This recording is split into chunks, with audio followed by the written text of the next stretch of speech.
Okay, cool. So let's get started then. So yeah, obviously you guys are here because you want to learn more about data structures and algorithms. So show of hand, how many people right here today are in taking COE 428 right now? We could all in class. Okay, yeah. So you're taking? Are you taking? Okay. So 428, I think the lecture for Reza is going on right now. Yeah. How many people here are in first year and second year? Okay. Wait, so the guys in, oh, sorry, second year? Keep your hand up. So you guys don't have data structures and algorithms right now? Yeah, last semester. Oh, Like last semester we had. last semester? Okay. Okay, cool. So basically, and then show of hands, third and fourth year? Okay, so the majority of people. All right, so the reason you're probably here then is because the majority of you want a software job, is that correct? Software engineering job, put your hand up, / internship. Okay, great, awesome. Okay, so basically in this tutorial, I want to give you something completely different than Ryerson has to offer, or any data structures and algorithm class has to offer, and that is pretty much in as little time as I possibly can, teach you the fundamentals of what you need to know to get a job or an internship in software, starting from getting the interview and the stuff that's going to be on the interview, and then some core concepts that you guys should know going into those interviews. Does that sound good with everyone? Is that something that you guys are interested in? Yeah. I like it. Hack Westy. Sticker. Okay, cool. So, show of hands, how many people here would want to get a job in the top 4? So, top 4 companies in terms of software include Google, Microsoft, Apple, and Amazon. Even if you think you're not ready for it, how many of you would accept the job over all else if you got one of these jobs? Okay. So, basically when it comes to software and getting a job in software engineering, data structures and algorithms is your holy grail. So it's the bread and butter of everything you need to know to ace that interview. So the step of getting a job pretty much goes like this. You start by submitting your application through your resume. And this is a bit of a start. We'll talk a bit more about this. From the resume, it goes to usually an online interview. So this online interview, if you can make that up, is usually going to be on a coding platform like HackerRank or there's CodePath. There's a bunch of different online platforms that you can take online coding tests. So show of hands, how many people have taken an online coding test before? For a company? Okay, so not the majority. So we're going to talk about how to get one of these. Now, after you have an online test, the online test is probably going to consist of 2 to 3 questions. They'll give you an hour to 2 hours to finish it, and you will submit your solution where it'll be graded online through an online judge. If you pass that, normally what companies will do is they will lead you to a behavioral interview. So the idea of a behavioral interview is pretty much they will call you up and they need to make sure you're A, a real person, and B, you were the actual person that wrote that test. So in that behavioral interview, in that behavioral interview, what they'll go over is they'll look at your resume, they'll ask you about specific projects that you put on your resume. They might, if the recruiters are all technical, so sometimes the people that conduct the behavioral interview are technical recruiters as well, they might ask you about your solution for the online interview, if you could just quickly walk them through the code. After the behavioral interview, that's when you'll get to the technical interview. Now keep in mind, depending on the company, they might do this in a different order, or they might have a lot of different steps. But this is the typical Google / Amazon, well maybe not Amazon, but Google / Microsoft, etc. template. You'll have 1 to 4 technical interviews. And the way these technical interviews, I know, it's crazy, I saw that. What the hell? These technical interviews range from a couple of different things. So in Google, they'll have 1 round over the phone. So what they'll do is they'll call you up, they'll set a time up, they'll call you up, and they'll give you 2 to 3 questions over the span of an hour. When you're on the phone with that recruiter, you'll be in a Google Docs or a CodePad or a CodeShare, anywhere that they can see you code live, like the same way you would do it on Google Docs. They will pretty much ask you to, they will give you a question and ask you to code the solution on the spot for them. Okay? And when you code on the spot, more likely than not, you're not going to have a compiler, you're not going to have anything that tells you if you made any syntax errors, etc., etc. After this online stage of technical interviewing, if they feel like they have enough data to push you to the next stage, which is an on-site interview, they'll usually fly you out to either Seattle for Microsoft, Mountain View for Google, etc., etc. If it's a local company, they might skip the phone interview after the online interview and ask you to just come in and do the interview straight up.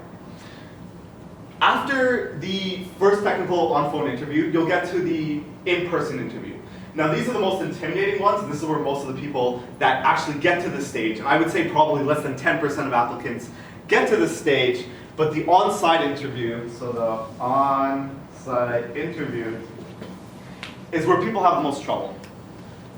On the on-site interview, you're usually face-to-face with the 1 to 2 recruiters, and pretty much how it'll go is they will give you a question and ask you to write it out, your solution out, think about it, talk to them, write it out on a whiteboard, and pretty much they will evaluate that solution.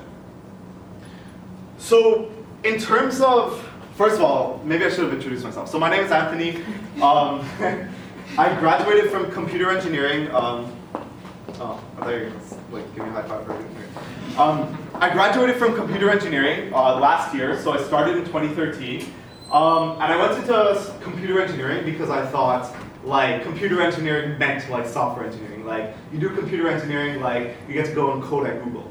I found out I was pretty wrong. For anyone that's in computer engineering, you know that it has to do with like very low-level programming and things to do with embedded systems and hardware, which is not what I was interested in. If you are interested in that, data structures and algorithms are probably not what you want to be focusing on. But if you are interested in the true sense of the word, the definition, software engineering job, then this is your stuff. I had like a really bad GPA. So third year, like I was sitting at like a 2.4 GPA, and one of my friends dropped out of first year university at U of T because he got a full-time offer at Google X. So Google Brain, which is where they do like the self-driving cars. It's where they do like the hoverboard project was in Google X. It's pretty much where they do all the AI and deep learning.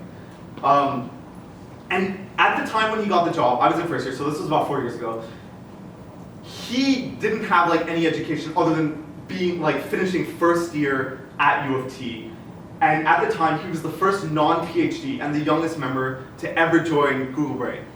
And what that said to me was really that if you want to get a job in software at one of these big companies, or even at a smaller company in Toronto, based in Toronto, if you want to get a software engineering job, the thing that these people look for isn't a high GPA.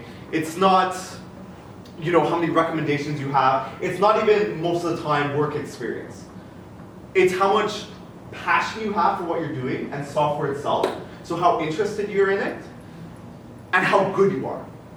And the way they assess how good you are, and this is a huge misconception, the way they assess how good you are is not from how many programming languages you know, or how many sick projects you have, or the level of depth that you've gone in a specific programming language or a framework. What they care about is data structures and algorithms. And the reason is because data structures and algorithms is like the wisdom of programming. All right? It is pretty much like a testament to how well your problem-solving skills are. If you know how to problem solve, if you know how to tackle all of these types of questions, it doesn't matter if you don't know Java or if you don't know JavaScript, they'll give you a job in it anyways, because learning a language is simple. Once you know a single language, if you know a single framework, you can transition and learn another language or another framework very easily. That's just a matter of knowledge. It doesn't take core understanding to understand those things, right? This is where your wisdom and your ability is actually tested. And that's why the top companies, such as these guys, when they interview for software, that's what they care about. Now, when you start going to more lower tier companies, or companies that aren't as like acclaimed as like these ones in terms of software, they might ask you a bit more knowledge-based questions. So say for example, a lot of my friends, and I'm not saying like by any means these companies are bad, I'm just saying like they don't ask the same type of questions as these guys. For example, IBM will ask you questions about like object-oriented programming. Or at least one of my friends got asked a lot of knowledge questions versus like on object-oriented programming. Another company I interviewed for asked me like knowledge questions on like specific frameworks they were using. And the reason that that type of stuff is like very hit or miss and it's not worth going into is because A, most of the companies that ask those questions don't understand what goes into good recruiting, and B, the fact that like there's so many frameworks, so many different languages, and so many different things you could possibly know and prepare for, it's not worth diving deep into one thing hoping to only find a job there. So the best jobs come from knowing this, and the best programmers are the ones that know this. So I realized that, I guess my Google friend like explained that to me, and I was like, okay, I don't have a good GPA, like I don't know a million different languages or a million different frameworks, like I'm just gonna go out on my own. And what I did was I practiced all of this stuff. I had enough projects on my resume to get myself an interview, and in third year I got an internship in Silicon Valley at a company called Intuit. Flew there, did the internship. If you've ever seen the movie The Internship, where they like do Google, like, has anyone ever seen that movie? Yeah. It's like this really silly movie with like these two guys get an internship at Google and they go to the Mountain View campus, and it's like crazy, like all the food's paid for and like people are doing ridiculous stuff. It's like, do you guys even work type of thing. My internship was like pretty much almost that, like embodied. So the lifestyle in Silicon Valley, like the one like that the media promotes, is like fairly accurate. After my internship, got a full-time offer. I went back for 6 months, so I graduated last April. From June to December, I worked full-time in Silicon Valley as a software engineer, and I ended up quitting my job, starting my own business, moving back here, and that's why I'm here in California right now. So now that you know a bit about me, the first thing I want to talk about is, so from the show of hands, a lot of people probably have, correct me if I'm wrong, a lot of people are probably struggling with the idea of actually getting the interview in the first place. Like show of hands, how many people think that's fairly accurate, getting the interview in the first place? Okay, the majority. So to get this interview, there are a couple ways to do it. Now, there's a brute force approach, which is sort of the approach I took. And that approach was pretty much like shotgunning as many like resume applications that I could. I like didn't care about like cover letters, nothing like that. Like I made one really good resume that like, you know, I pretty much used my Google Friends resume template for that. I like put together my resume and I literally applied to like 20 companies a day for like a month. Like 20 companies a day for a month. And ironically enough, that didn't actually get me a job. So the way I actually got my first online interview was through an event. And I'm gonna say this, and I don't think a lot of people understand this enough. If you want interviews, you have to understand that I was sitting in a presentation 2 days ago from the president of engineering for, what was it? What company was it? Nestle. Nestle, okay? And this guy was like, yeah, we put on an online application for companies, and we get at least 400 people applying online within the first day of putting this application up.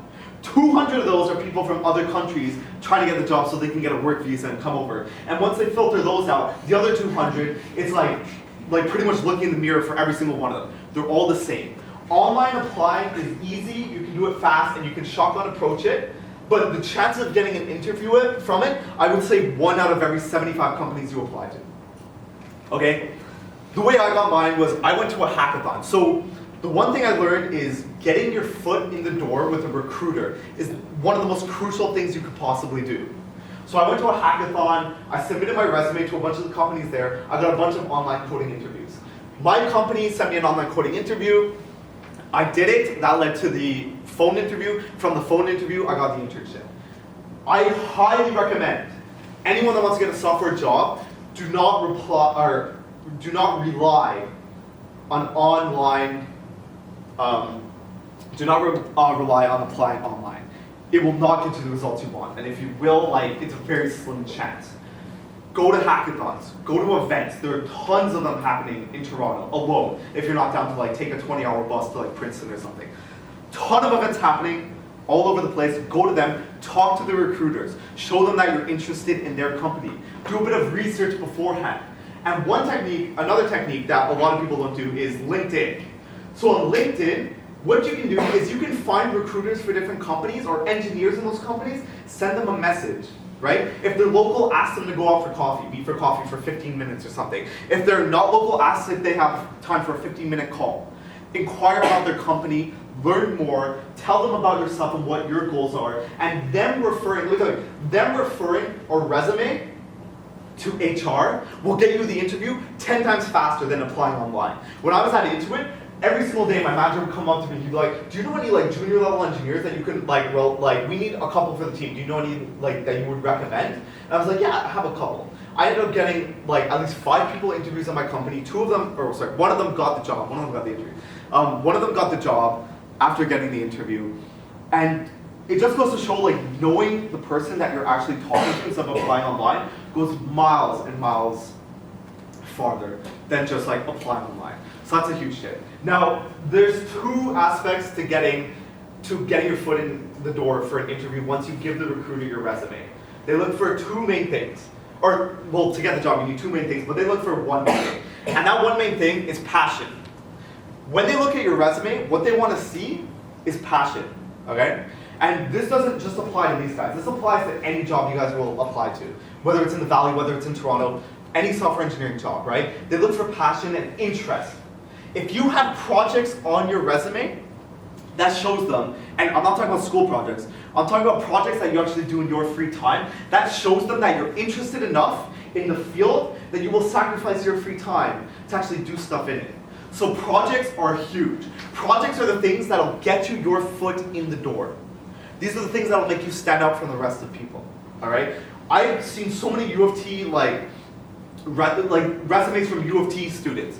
And I can't tell you how much of them, when it says experience or projects, they list that one lab they had that had to do with programming. Or that one course they took, relevant coursework. There are I can't remember the statistics, but there's a lot of people graduating from computer science and engineering every single year. You are battling with all of those students to get a job. You have to find a way to be different. You have to do things that these students aren't doing, right? You have to put things on your resume that these students aren't putting on their resume, right? So the first step is to get your foot through the door and get that interview. And like I said, the way you can do that, stand out through your resume and send your resume to people in unorthodox ways, whether it's events, whether it's networking events, technology events, programming events, hackathons, whether it's messaging people on LinkedIn and asking them to grab a cup of coffee or talk to them. The second step is the harder part, which is all of this bullshit over here. And that's pretty much all data structure and algorithms. So now that I've given you a nice little prelude on all this stuff, let's jump into the meat of the discussion. So I know not too many people are actually taking 428 right now. Show of hands, how many people have taken 428? Okay, so a fair amount of people, though not the majority. So in programming interviews, there are a lot of different fields that they can ask you, of data structures and algorithms questions that they can ask you. This is the majority of the popular ones, but there are other categories. So let's go over them real quick. So Big O isn't really a category on its own. Big O is pretty much something you'll have to know for all of these. So for those that remember 428, Big O, every one of your algorithms has a complexity. That complexity pretty much tells in a very brief explanation how efficient your algorithm is. In an interview, they will ask you after every single question to tell them the Big O time complexity of your algorithm. And it's not as complicated as it was in 428, where you have to draw a stupid recursion tree, or you have to find the whatever that is, and whatever whatever other symbols they show you. It's not that complicated. Different algorithms, once you get to know them, it's very simple to understand the complexity of those algorithms. So not only will they ask you to find the time complexity of the algorithms, they'll ask you to find the memory complexity, which we can go over briefly later. It's very similar to finding time complexity. So those are things you absolutely can't get blindsided on an interview with. You have to know how to answer those questions. Whenever you implement an algorithm, always have the Big O in mind. And a lot of the times, if you give what they'll do is they'll be like, okay, here's the problem, what are your thoughts? And you'll walk them through your thought process, and the first solution you come up with, they'll probably assess it based on the big O. They always have an effect, the solution to any problem they will give you has a specific big O of n complexity. Once you explain your solution to them before you start coding, they will ask you if your solution fits the optimal solution, they will ask you to code it. If it does not, they'll ask you if you can find any more efficient ways to do it. Okay? If you can't think of a more efficient way, they'll ask you to code the inefficient solution. After you've successfully coded the inefficient solution, they'll ask you for the big O. And after they ask you for the big O, they'll ask you again if you have any ideas on how to simplify the complexity of it. Okay? So that's big O. Pretty much like, this is like a must, at least at a basic level. You have to know this going into any interview. So the next topic is arrays. This is like the first thing we probably learn, especially when it comes to programming, basic array questions. Now arrays sound pretty easy, but they can get really nasty. A lot of people can ask you questions that have to do with data structures, like how do you make a heap out of 2 arrays? Or how do you make a stack out of like 2 arrays, et cetera, et cetera, et cetera. It's not, for more simpler interviews and for the lesser rounds of these interviews, like the online interviews and stuff like that, that's where you'll mostly find array questions. I like the pre-level for any interview. So like maybe the first technical interview or like the online interview. That's where you're gonna find array questions. And they pretty much have anything to do with like finding like the maxes or like the, like sequences in arrays or using arrays to do other things with different data structures, et cetera, et cetera. By the way, I should probably mention, like all data structures and algorithms, as the name suggests, they're split up into data structures and algorithms. So a lot of the time, specific algorithms are going to be needed to do a specific question, and to implement these specific algorithms, you're going to need data structures. For more data structures specific questions, they might ask you to use one data structure to make the other, or to completely code from scratch a specific data structure. That's a really popular one. And for algorithms, that covers things like graph algorithms, like Dijkstra's algorithm, like Prim's algorithm, like basic algorithms or like breadth first search and like depth first search, right? Those are the type of algorithm questions you might get that you need specific data structures to implement. So on to the next thing, strings.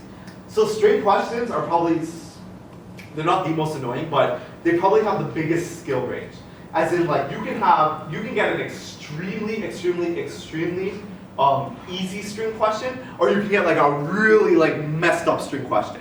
And along with strings, strings are really like closely attached to like permutation questions as well. So a lot of the times, a lot of your questions will revolve around like finding specific permutations of strings. And finding the permutation of something is very time complex. So a lot of the time, the trick of the question is to find a way to do the whole permutation thing without actually like using a permutation function.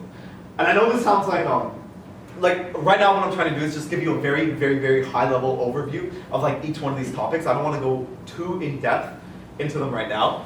So if you don't understand it, like anything, or if like anything sounds really confusing, or like something you've never heard of, yeah, like don't worry about it.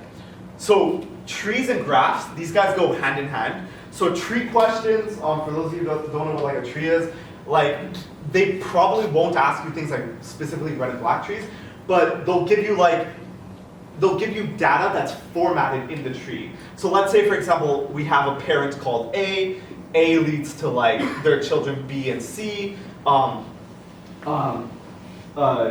D, E is the children of B, and then like F, G, or whatever, right? So let's say, given a basic question, one of the questions that Google really likes to ask is, okay, we are gonna give you a like really dumbly big tree, and what I want you to do is like for every single level of the tree, return a list of linked lists concatenating all the siblings together. So like, for example, in this question, the solution would be something like this. You would want to return like a list of like so there's 3 levels in this tree. So for each level, you want a linked list with all the siblings. So like in this level, A doesn't have any siblings, so you would just have A as the head of the linked list. Second level, B B is the head of the first node of this sibling tree. So like the second node it would lead to a C because C is its only sibling. So then the third element would contain like D and then E and then F and then G. Like that's a pretty hard problem to do, but like this is an example of like what they can do with a tree question. You might get a really easy tree question, or you can get a tree question where they like bombard you with like a specific way you have to traverse the tree, as well as like a specific data structure you have to use with the tree. So keep in mind, a lot of these problems can be like intertwined with different data structures to find a solution. Okay, so this is like a harder example of what a tree question is, and graph questions. So I should have mentioned this, but different companies, depending on what the company deals with, different companies will ask you different type of questions. So Amazon, their whole algorithm, like their whole recommender algorithm, and like the whole way they were founded was heavily off linked lists. So if you ever do an Amazon interview, I can like almost guarantee you're gonna have at least one linked list question in there, right?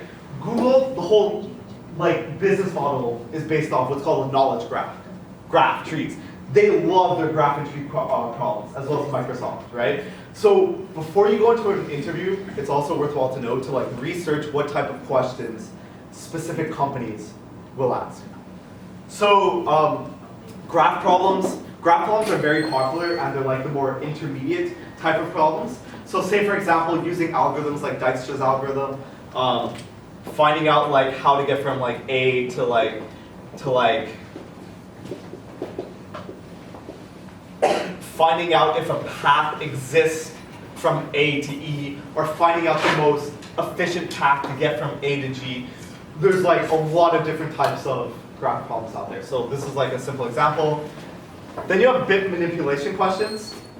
These questions are probably the like most underused but also most annoying question you could possibly get. Like one of my friends, I've only seen like a bit manipulation question in an interview like once in my entire life, and it was like really dumb. This pretty much has to do a lot with things like knowing your binary tables, knowing your hexadecimal, like knowing how to convert really efficiently from like binary to like oct to like decimal, and like using digits in different ways.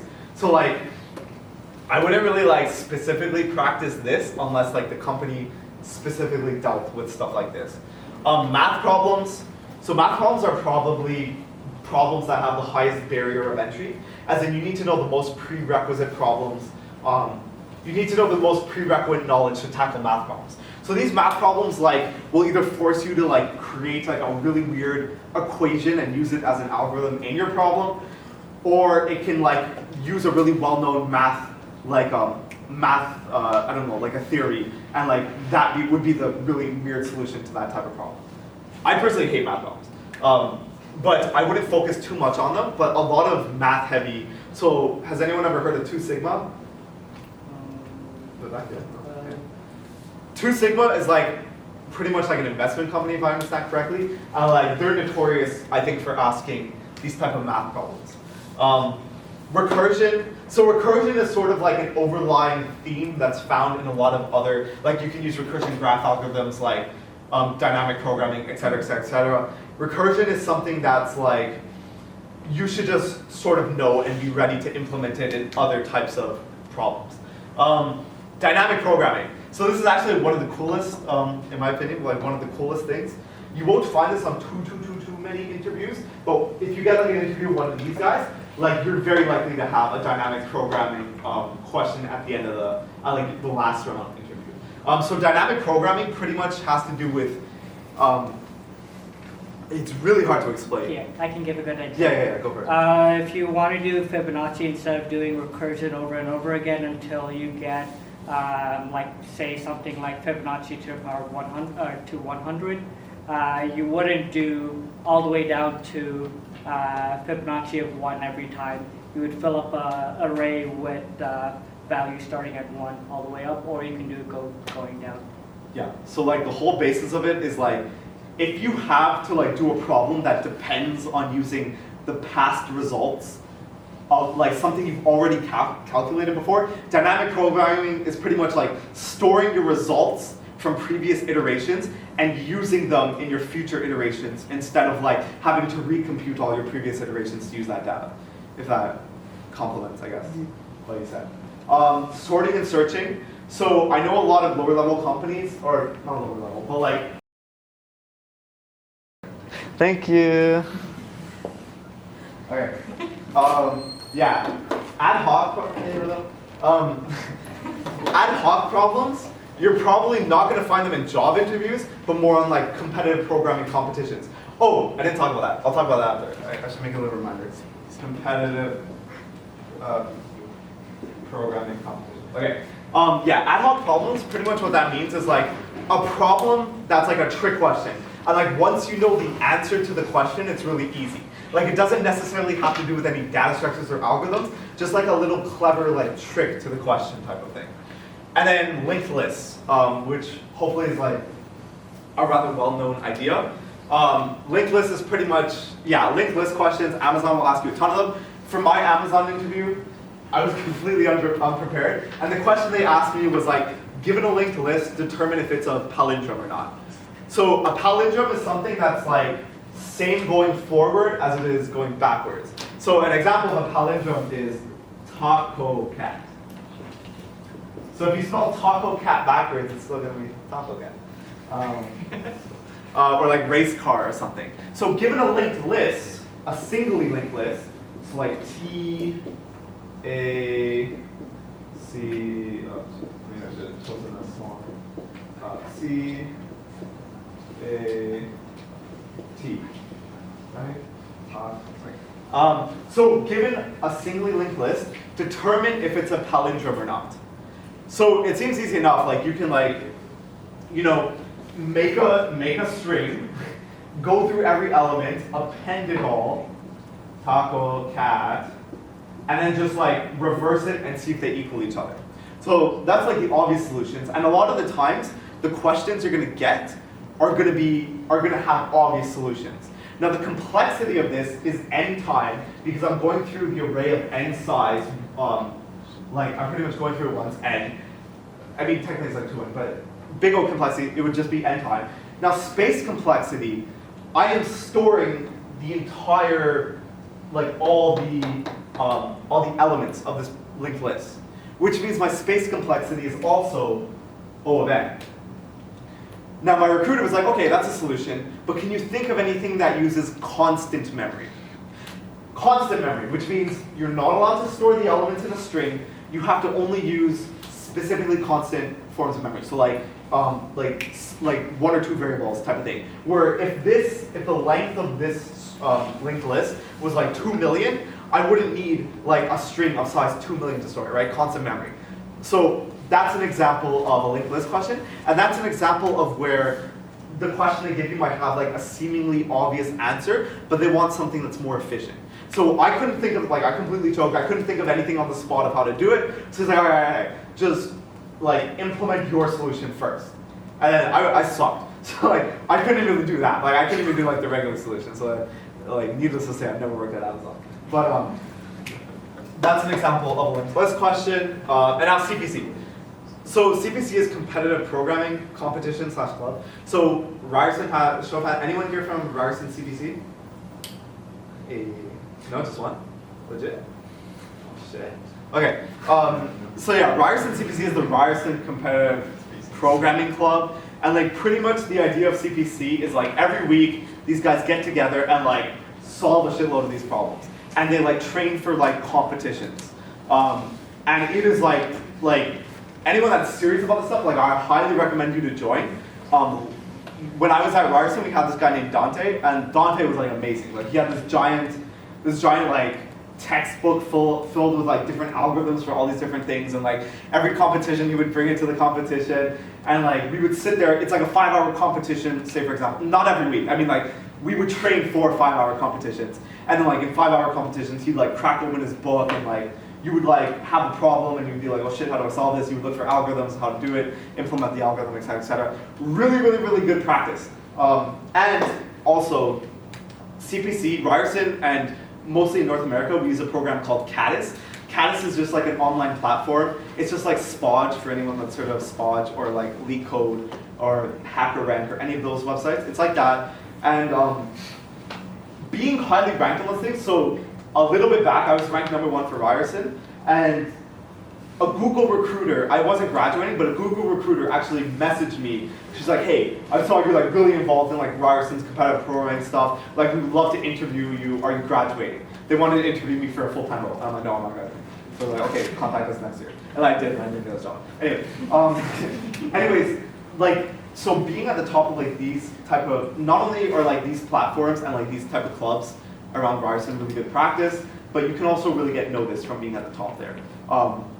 And most platforms, if you're like, if you're one of the top scorers for your region, they'll automatically be submitting you, like giving your resume to top companies, because companies actually go to companies that host these online platforms, and they're like, hey, do you have anyone that's really good looking for a job type of thing? So super good practice. Right, so on top of that, so I want to sort of start doing maybe, like, one thing I really want to teach I want to teach a specific thing in graphing that was like really hard for me to learn on my own, and I think you guys could value. So show of hands. So first of all, how many people know how like hash maps work?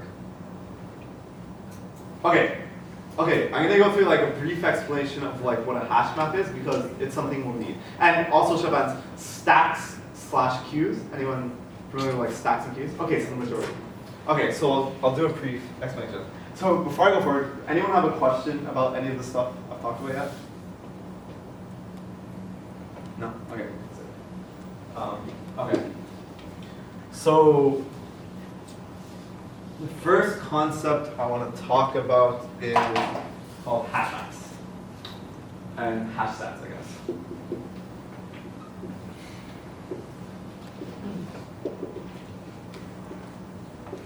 So these guys are pretty much like the thing that you learn that makes you say like, I'm never going to use like an array list again most of the time.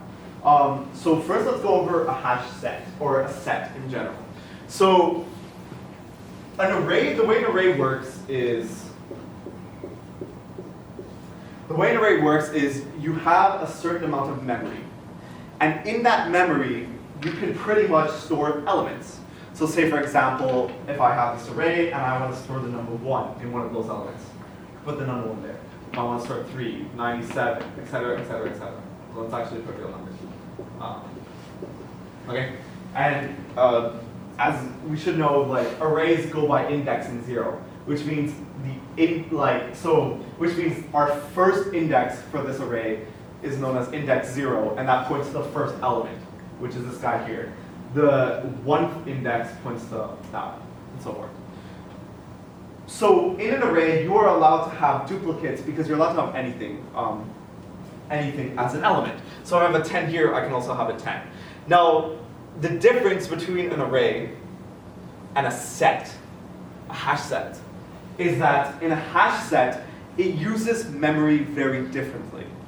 So say for example, if here's my hash set, the way it works is they take your element and they pretty much like, for lack of better wording, they like sort of encrypt it or like encode it with a specific hash.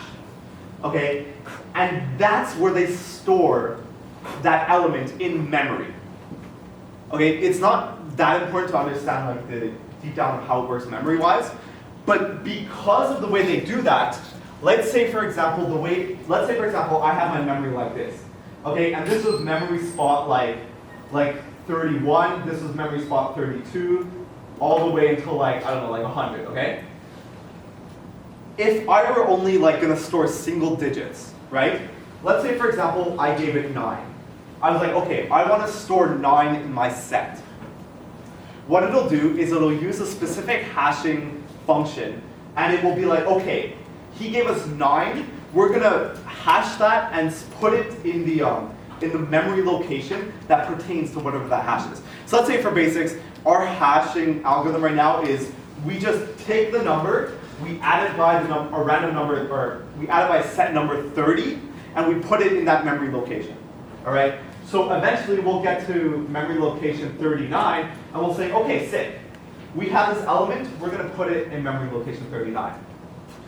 So what that also means is, if I were to try and add another 9 to that set, or it's going to go through the same hashing function and try and store it in the same memory location.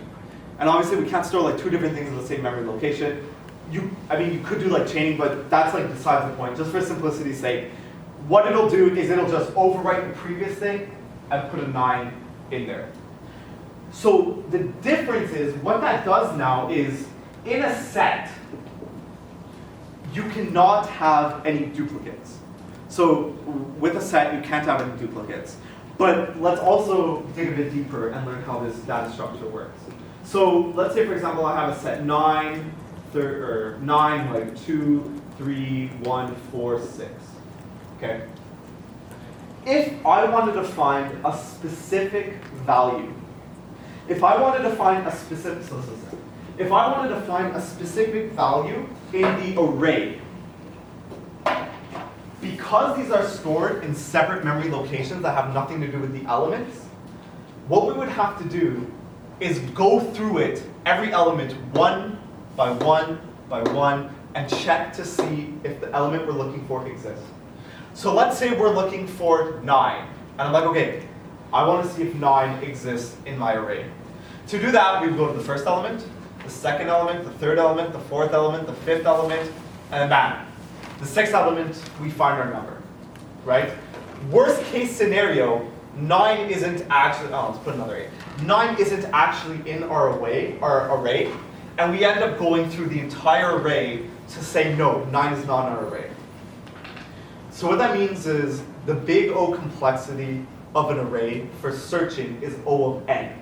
Because if the array contains n elements, if n is 10,000, and we want to check in if 9 is within the array, worst case scenario, big O, it will take n iterations to see if it exists or not, right? So for an array to search for an element, it's O of n. Now, the difference here is with a set, let's say we wanted to search if the element 7 exists, okay? Because the element is somewhat late to the memory place it is stored, we actually don't have to go through this entire set to see if it exists, right? All we have to do is use our hashing function, which is plus 30, right? Which gives us memory location 37, and go to memory location 37 and be like, hey, is there anything in there? And if there's not, we know that we have never stored 7, and 7 is not in our set. So we only have to do a single check to see if anything is present in the set. Which means, for searching, because it is always going to be a single step, searching in a set is constant time, O of 1. So, does that make sense? Is there anyone that has even a shadow of a doubt of how this works, or any questions? Okay.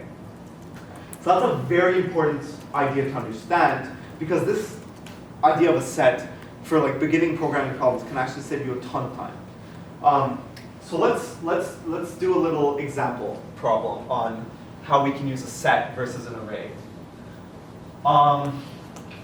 So let's say, for example, so this question is actually from one of the programming places. Yeah, what's up? With the set, though, do you also count creating the set? Because you have to hash the data, right? Right. You wouldn't count that as you wouldn't count that towards the time complexity. For the I'm not sure how it works on a compiler level, but actually creating the data structure as well, or reserving the memory for it, I don't think at least on an application level, doesn't affect the time complexity of it. Here, you might have a better the way you want to think about it is how much time does it take to do that one function, not setting everything up necessarily.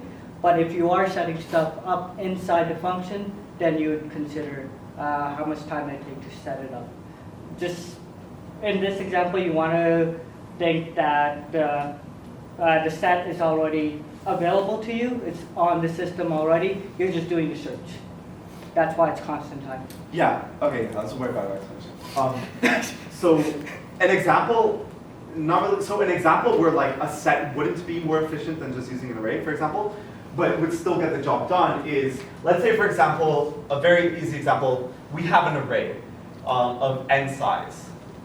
And let's give an example array. So 3, 4, 5, 5, 7.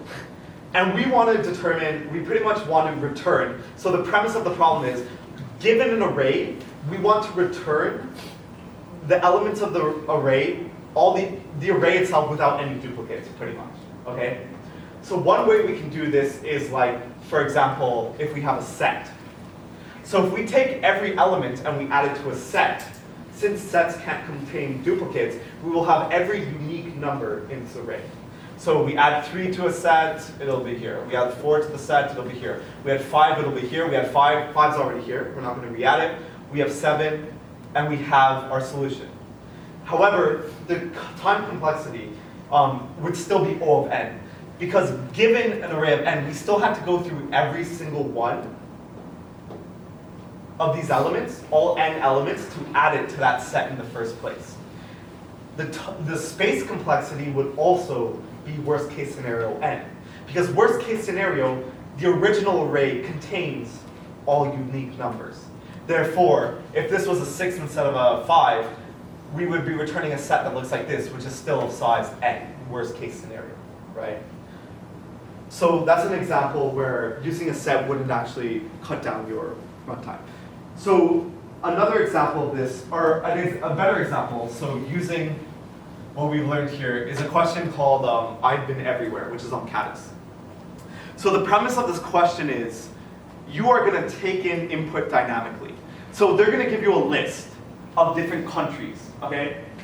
I don't know many different countries, so Canada, United States, Ireland, Italy, Greenland. Spain. Okay, yeah. Let's say, and let's put Canada again. So, given the input of separate countries, they want you to output the unique countries you've been to. So obviously without any duplicates, right?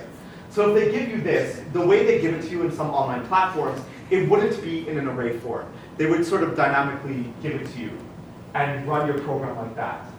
So I guess in a sense it still would be n, but the idea to this question is you pretty much just want to create a set and add all the countries to the set and return it back, and you won't have any duplicates. So it's pretty much identical to the previous problem. So the next step so the reason it's important to know how sets work is because hash maps are pretty much, in a sense, just like sets.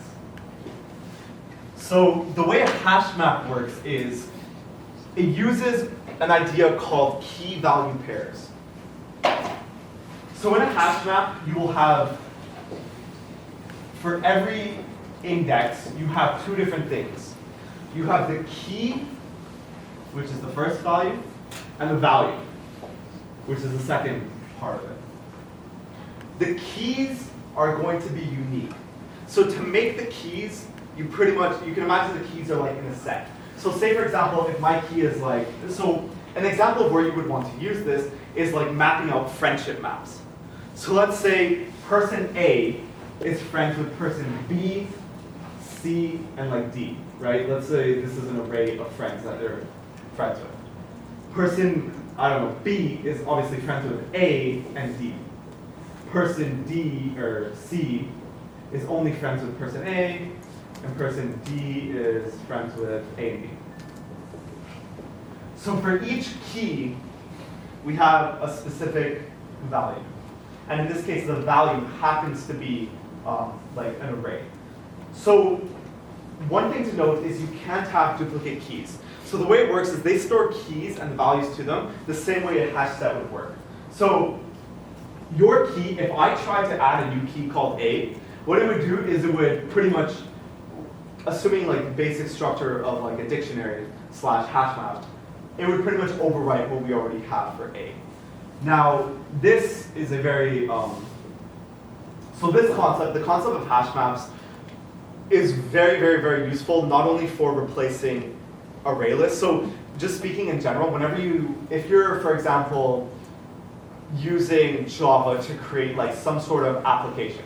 let's say you're on the job and you're using Java, you want to like, as much as possible, like not use ArrayList. ArrayList are like the most bulky like things you could possibly imagine in terms of like time and memory. Instead, most applications don't require ArrayList, but can be substituted for hash maps.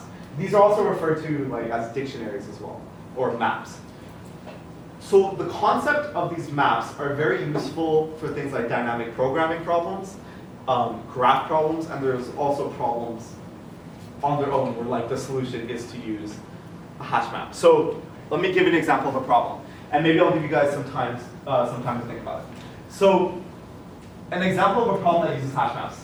Say you're given, and I've used this interviewing people before. So say you're given a list of cards.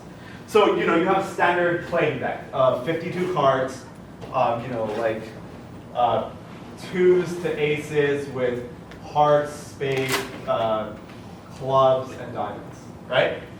You're given a gigantic array of like up to 10,000 different cards, okay?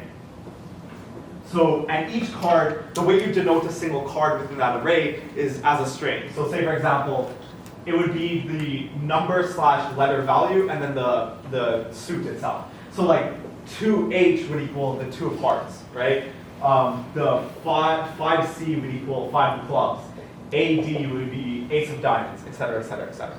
So say you're given a gigantic list of them, right? So we have like 2 hearts, comma, like AD, like king of diamonds, blah, blah, blah, blah, blah. Say you're given 10,000 different ones. You have to find how many playing decks you can fully construct with all those cards, right? So how many decks you can pretty much make out of all these playing cards that have all 52 cards in it. Does anyone have any like questions about the premise of the question or like what I'm asking for? Okay, so maybe take like 2 minutes to think about it, and then like I'll ask, like people can raise their hands and like we can go over some solutions if you want. It's just like think about it.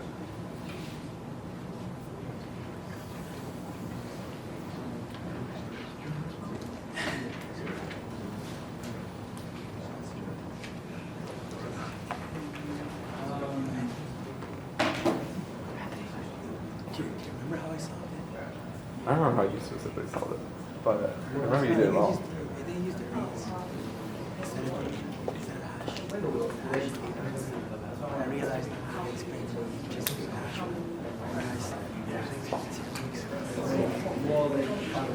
I remember you did it in like a good way.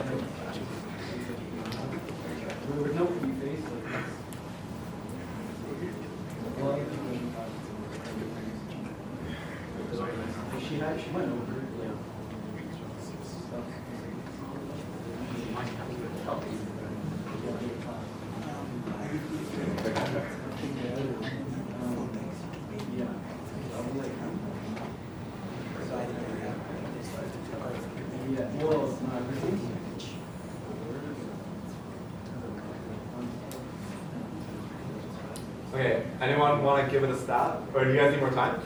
Hands up if you want more time. Okay.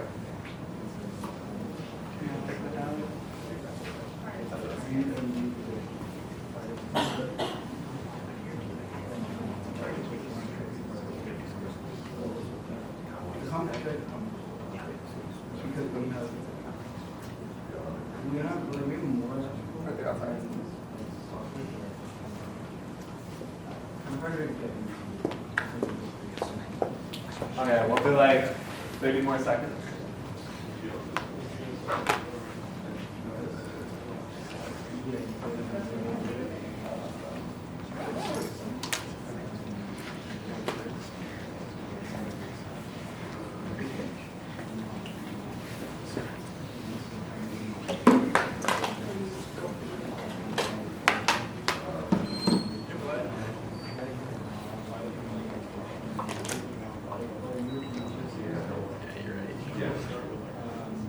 Okay, let's do it. So, hands up. Okay, how would you do it? I don't know what you would call the specific data structures you use, but Right. I'd basically break it up into a tree. I would go hearts, clubs, diamonds, spades, and then from there I would go all the different numbers from 2 to ace, and then each leaf of the tree would have a number corresponding to, like, let's say, hearts, the number of 2s, like that are hearts, and let's say it ends up being 3. And the number of hearts that are 4 ends up being 2, right? So based off the minimum number, so you have to sort and find the min, based off the minimum number and the leaf, is the amount of decks you can construct. Okay. So what was the time complexity of Lefty? I have no idea. Okay. Okay. We'll get back to that. Anyone else? It's probably not the best way, but use a hash set of each, actually no, hash map using the face values as the actual keys, and then initialize it with 0 each time you get one, increment it, and then you'd have to go through the whole hash map at the very end. But that's only going to be size 52, where the actual entry is going to be size n, which is probably going to be bigger. But so time complexity is big O-N. Memory? Memory would be, it would be constant because it's always going to be 52 because you're not ever changing like extra entries into the thing. Okay. Any other solutions? Okay. So your solution would work, but I mean, I probably wouldn't want to code just because like constructing a tree is like very time consuming and like thing, but it would work, and I believe it would have the same time and space complexity. That was the solution I was fishing for, like just to explain the use of a hash set. So let me explain, or sorry, hash map. So let me explain how it would work. So what you would do is you construct a hash map.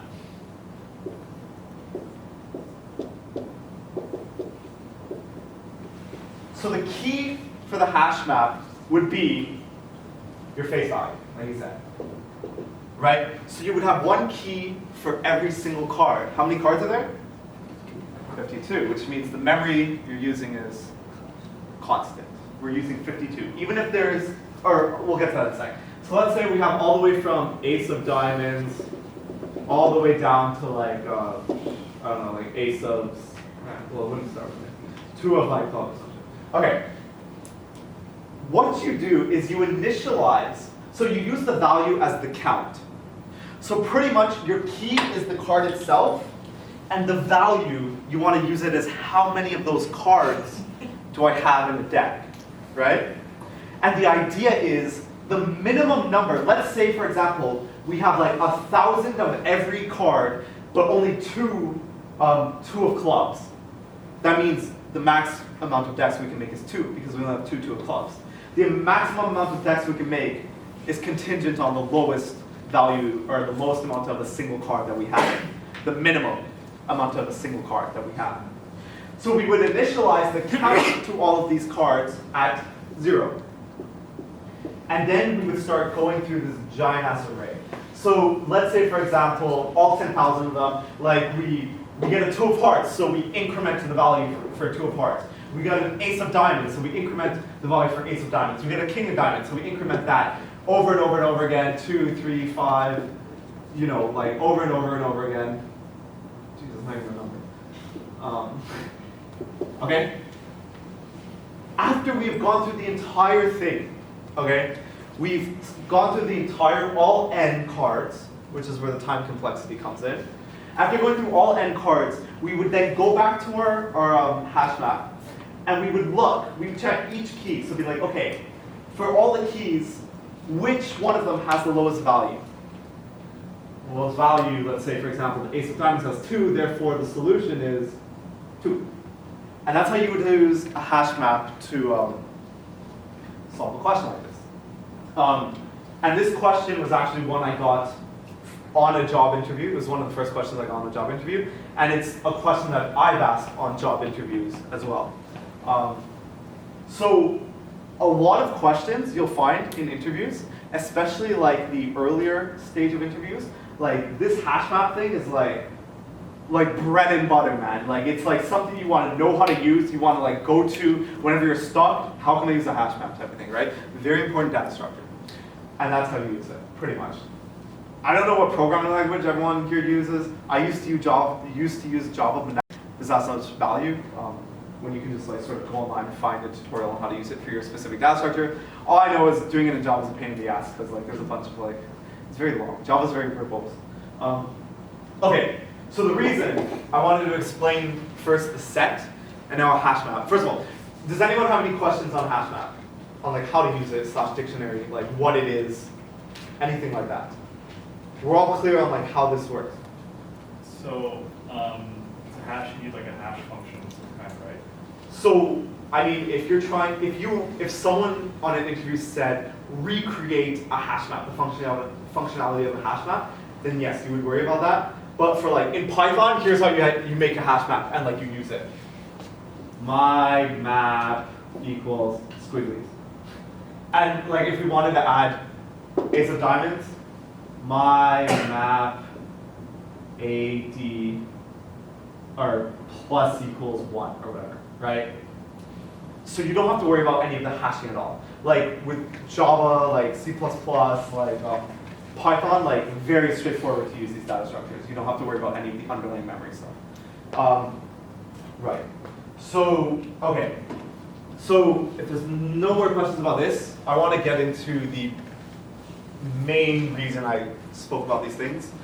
And the main reason is because I want to show you guys very basic graph algorithms. Most people, when they study for interviews, like they'll like focus a lot on arrays, a lot of strings, a lot on sorting and searching, a lot on linked lists, a lot on like data structures like hash maps and stuff. But they never get to like the high level stuff, which is like I would consider like dynamic programming and like graphing and trees. And for me, learning how to do graph and tree problems was like a complete pain in the ass because all the resources out there, if you've never seen a graph problem before, like look like it's in like a different language or something, okay? So I just want to like really briefly like explain in pseudocode how a basic graph problem would work and how you can solve it. Because with that, you can go on to tackle like really complicated graph problems, okay? So the graph problem, let's say, so first of all, let's talk about graphs, okay? So they're like, when it comes to graphs, the essential idea is like, you have two different elements of the graph. You have what's called a node and an edge, which is just a really fancy way of saying if A connects to B, A and B are nodes, and the connection between A and B is an edge, okay? And I'm sure COE 428, they stressed on that for the wrong reason. So now I'm going to give you an example of like a rather like a more like I guess complex graph. So let's say we have, and you can also have directions in graphs. So let's say for example if you see arrows, that means you're dealing with a directional graph. If you don't have like arrows in a diagram, that means you're dealing with a bidirectional graph. Which means in a bidirectional, A can get to B and B can get to A. In a directional, A can get to B, B can't get to A, right? So let's say we're given this bidirectional graph. So like A goes to B, B goes to C, B goes to D also, this goes to E, this goes to F, this goes to G, this goes to H, this goes, I forgot what comes after. Let's start numbering. 1, 2, 3, and then 4. Okay? So we have a graph here. The most basic example of like a graph problem would be this. Given a starting point, see if it's possible to get to an end point. So let's say we make A our starting point, see if it's possible to get to an end point, for example, H, right?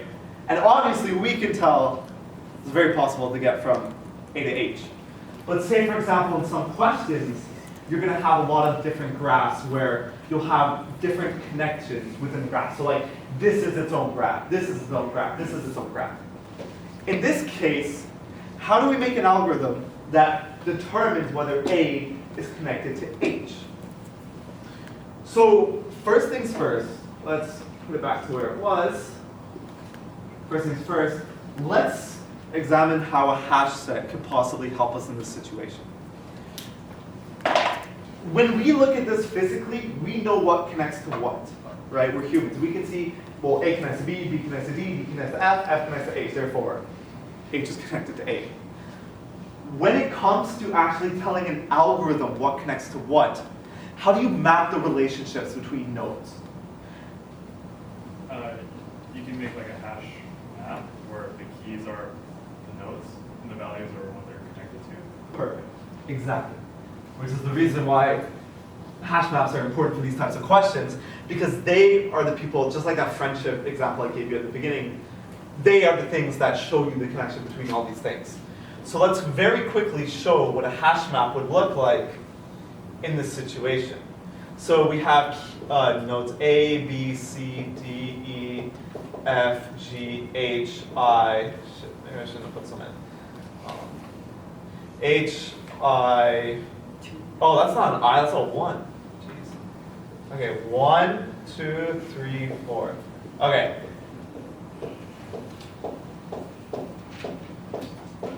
Okay. So the values here.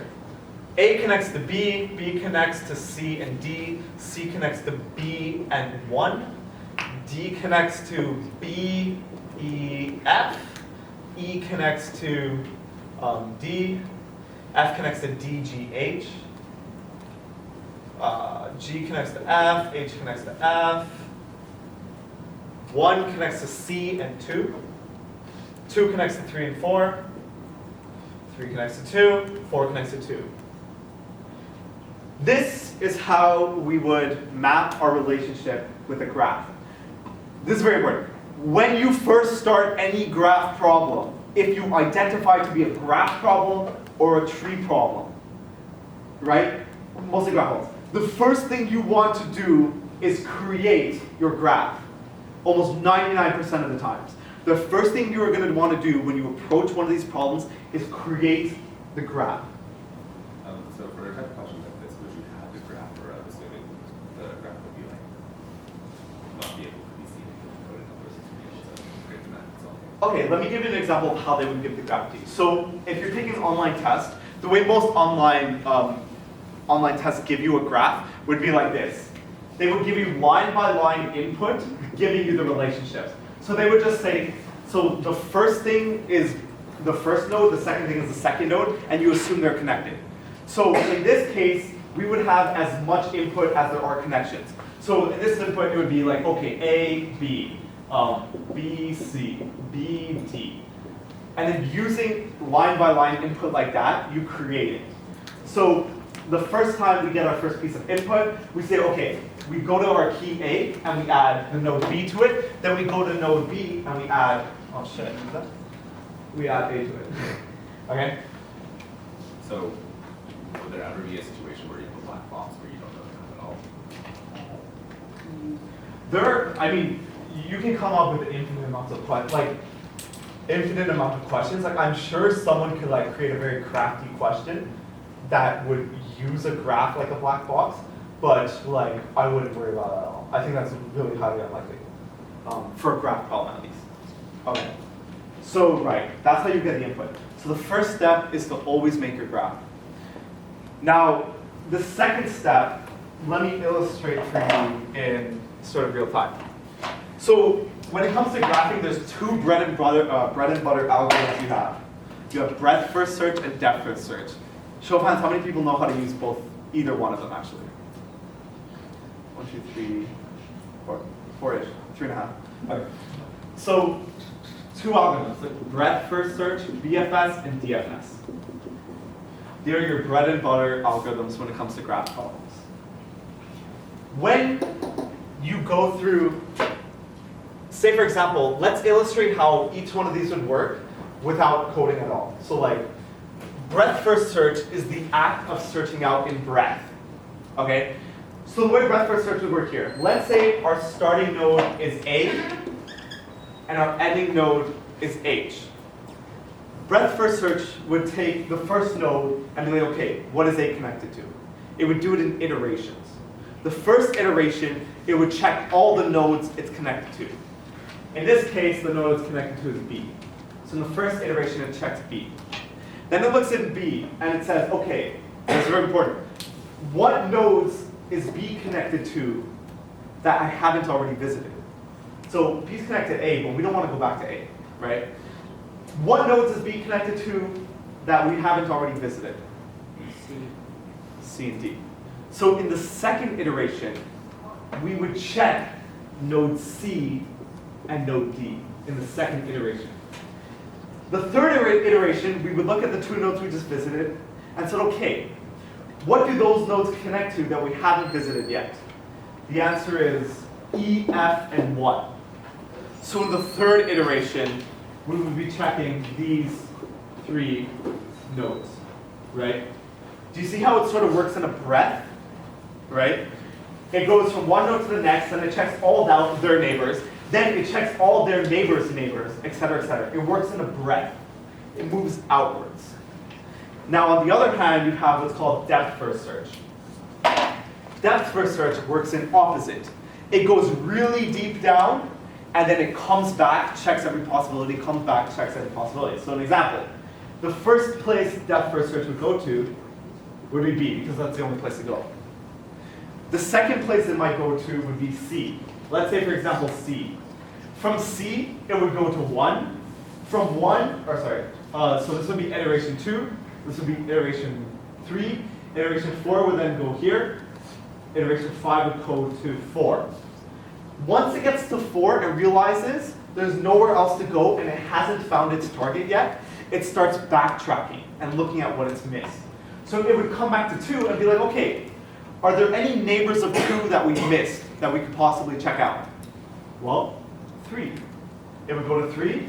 It would realize 3 has no neighbors, so we would start backtracking up. Does 2 have any more neighbors we haven't visited? No. Does 1 have any neighbors we haven't visited? No. C? No. What about B?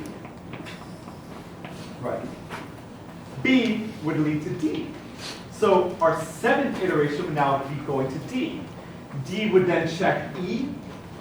E is not our target. It will come back. Any neighbors we haven't visited? F. Go to F. Check this. And then it would, I don't know, let's say go in this direction. No. Any neighbors we have missed? H. It would find the destination. Whereas breadth first search sort of works in that like fanning out way. That's the difference between breadth first search and depth first search. In terms of which one to use when, it's more case specific. And some of the time preference. Yeah. So the difference in implementing, okay, stacks and queues. So to understand how these work on like a conceptual level, how an algorithm like this would work on a conceptual level, we have to understand how stacks and queues work as well. Most people said they know how a stack and a queue work, so I'm quickly just going to make a little refresher. A stack is first in, last out. So if I push A to the stack, then B to the stack, and C to the stack, when I'm taking things out of the stack, C would come out first, then B, then A. So first in is the last one out. A queue is like a grocery store. The first in is the first out. So you add it to the queue, and then when you like take out from the queue, the first thing that was added comes out. Okay, yeah. So very basic. So just to give you the idea of how breadth first search and depth first search work is, depth first search uses a stack, whereas breadth first search uses a queue. That's the only difference between them, and I'm going to show you how they work. Does anyone have any questions up to this point? Because what comes next is like really confusing, and like it might like be really painful to try and understand it, but like learning this through like someone teaching you to you versus like online is like 40 times better here. Anyone have any questions before we like dive into it? Okay. All right. The way it would work is like this. The first thing we would do, let's do depth first search first. So depth first search works, like we said, with a stack. So let's create our stack. We need a couple data structures here. Number one is our stack. Number two is a set. And number three is our map. The purpose of the map is obviously to tell you what connects to what. The purpose of the stack, I'll show you in a second. And the purpose of the set is just to keep track of the nodes we've already visited. So, we start at A. The first thing we do is we put our starting node into the stack. And then we begin our first iteration. The first thing we're going to do in each iteration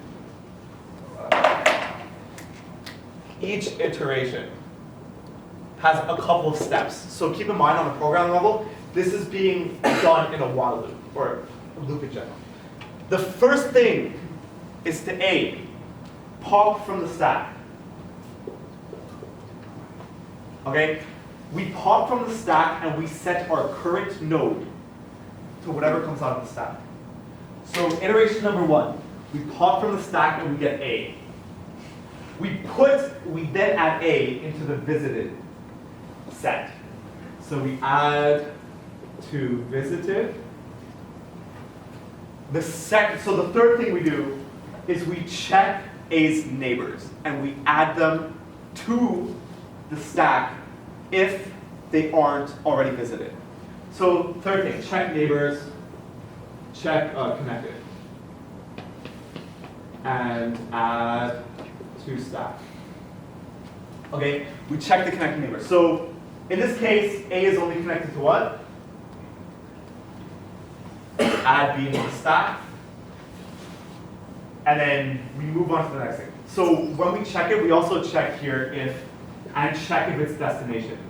Is it destination? Obviously, B is not our destination, so we continue to the next iteration.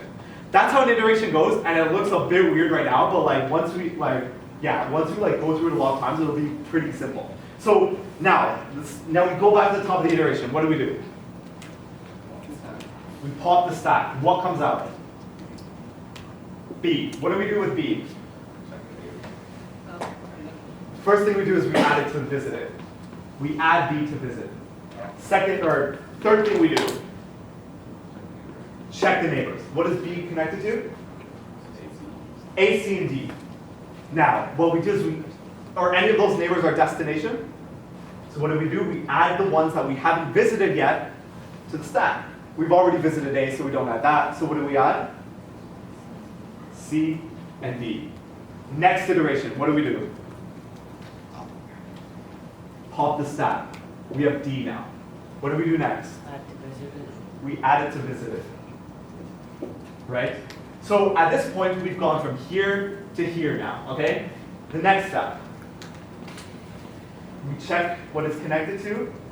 If none of them are the destination, we add them to the stack, okay? Connected to E and F. So what do? Add E and F. So you can see here, C still hasn't been touched because it's at the bottom of the stack, right? Next iteration, what do? Pop F from the stack.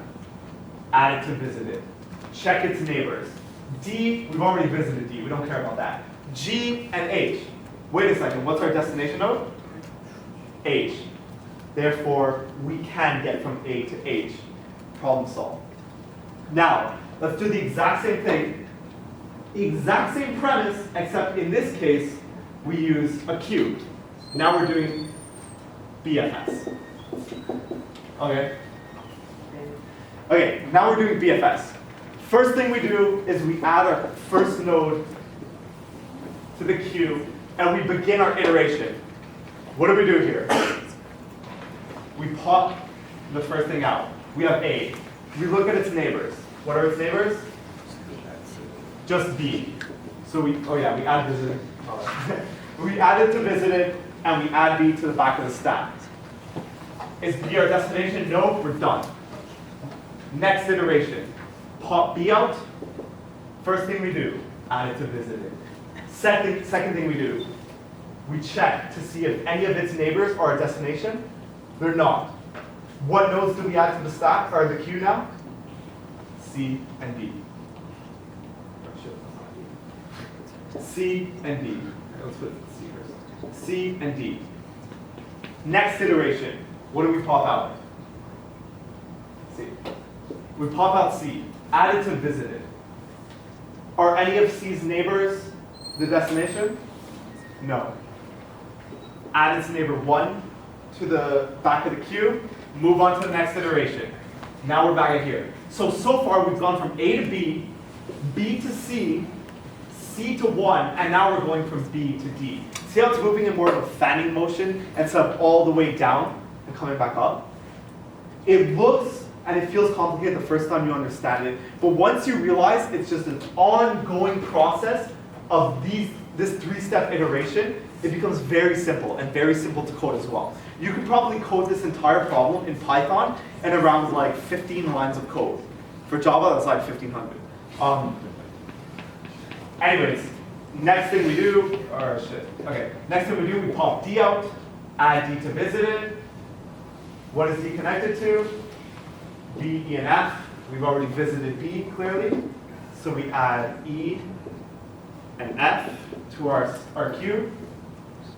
Pop 1 out now. We're here now.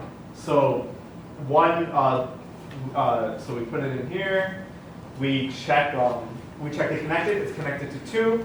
Put it at the back. Next thing we do, pop E out. E is not connected to anything we need, so all we do is add it to our visited. We don't add anything to the stack, or the queue, sorry. Check F. What is F connected to? G and H. H is our destination. And that's how BFS works. So that is pretty much a visualization of a breadth first search and a depth first search algorithm. As you can see, they are the exact same processes, the exact same 3-step process, 1, 2, and 3, but just with different data structures. That is the purpose of why we learned about hash set. That is the purpose of why we learned about stacks and queues. And knowing this and like having an idea of how this works will help you like tremendously when you're practicing for graph problems and you're learning more graph stuff. Because like I said, learning this online is a disaster. Does anyone have any questions about what we just learned? Okay. Does anyone have any questions in general, not related to this, but like when it comes to getting a software job, or what it's like working, or like what you should put on your resume, or what type of questions you should practice, et cetera, et cetera? What do you put on your resume? A lot of projects, like personal projects from like hackathons, et cetera, et cetera. Don't put any irrelevant work experience, I would say. Like if you worked at Macy's or something, or like Walmart, like I wouldn't recommend. Like I worked at Wonderland. Don't bring that up, man. Yeah, I worked at Wonderland. Let's not go back at hell. I worked at Wonderland, like not worth putting. Like I'd rather have 0 work experience than putting like something that's irrelevant. Right. Any other questions? Okay. Yeah. How is software engineering different from computer science? So it's not, I guess. Specific schools have different, like Waterloo, for example, has a straight up software engineering like discipline. But when you get a job, at least in like the US, everything is considered software engineering. They don't consider software engineering as an engineering discipline per se. In Canada, there's a big distinction. Like if you graduate from computer science, you can't call yourself a software engineer. But they're practically the same thing. Being a developer and a software engineer are virtually the same thing, especially when it comes to like bigger companies that have, or multi-location companies that have businesses in the US and Canada. I mean, there might be companies in Canada that like say, okay, a software engineer is more involved with like creating and designing the software platform, like the end-to-end experience, like whether or not we're going to use AWS for this, and like we're going to connect it to like an EC2 instance, and like how we're going to scale it. Like that might be a bit more of an idea. That's how like the border guards like to differentiate it.